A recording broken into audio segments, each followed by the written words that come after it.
Hi guys, this is the reading of our Earth sign, Taurus, Virgo, and Capricorn. Okay, I am seeing here that some of you, okay, we're gonna end up in a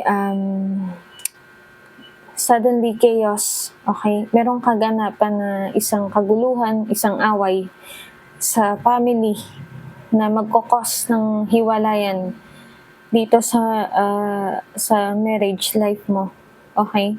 Kasi meron talagang away. With the Five of Wands also, there is a competition. Okay? Um, you know, you have to surrender this kasi parang nagkakaroon ka rin ng too much emotion with this. Okay? You needed to stay on ground. Okay? Gaano man ka gaano man katindi yung sitwasyon, just keep calm, stay on ground, kumbaga stay grounded, okay? Stay on ground ako ng stay on ground. Stay grounded, what I mean, okay? And then I have here the Hangman, hindi makapag-isip, magulo yung idea, magulo yung isip, hindi niya malaman kung iso-surrender na ba or isa-sacrifice. Kasi andito si The Empress na kung saan pinaglalaban pa rin yung para sa kanya. Okay? Then I have here the Eight of Pentacles na nagsasabi na pag-aralan mo. Okay? Just take it slow. Pag-aralan mo pa rin yung sitwasyon.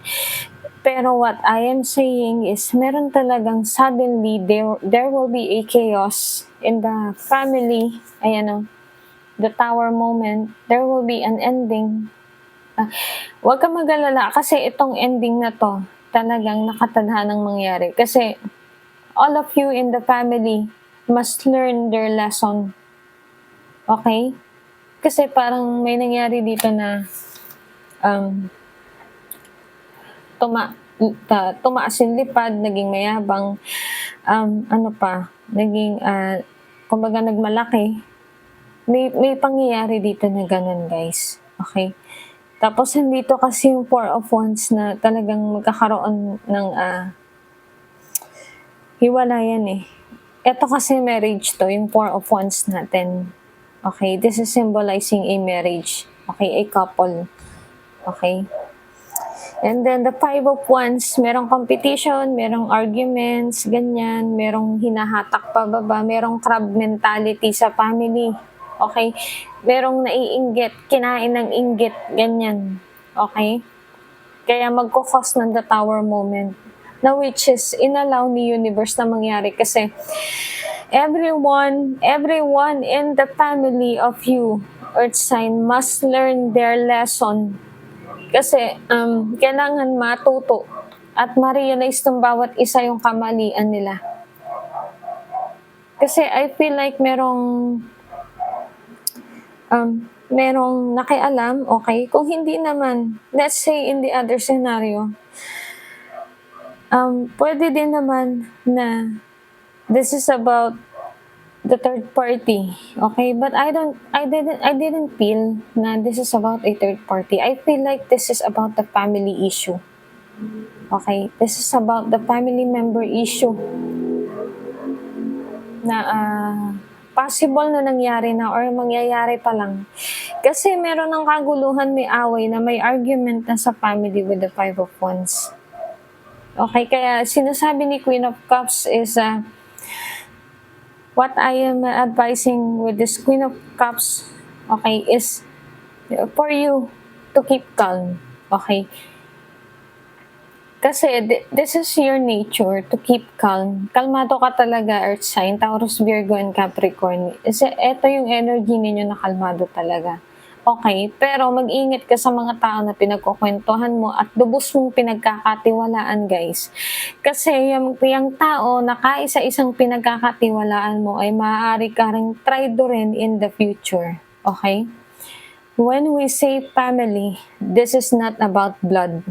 Okay? This is about the soul connection, that how we treat people and adapt people and understand the people or person. towards his or her situation. Okay?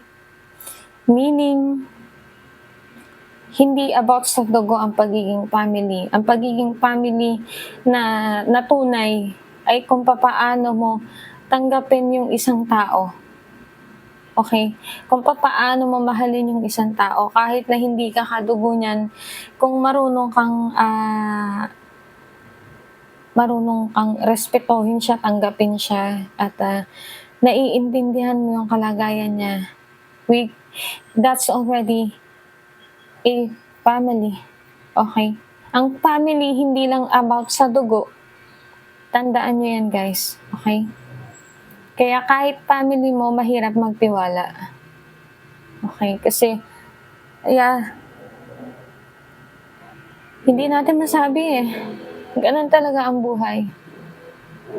Tao kasi tayo, so kailangan we're ready enough to face the worst truth. Okay? Ganun kasi yun. Okay guys, if you want a personal reading for you, you can direct message me here in my Facebook account and then ask my admin team for the pricing of the personal reading. Yes, may bayad po ang pagpapa-personal reading guys. And then what else? Yun lang po. Mag-ingat po tayong lahat palagi. God bless and good luck.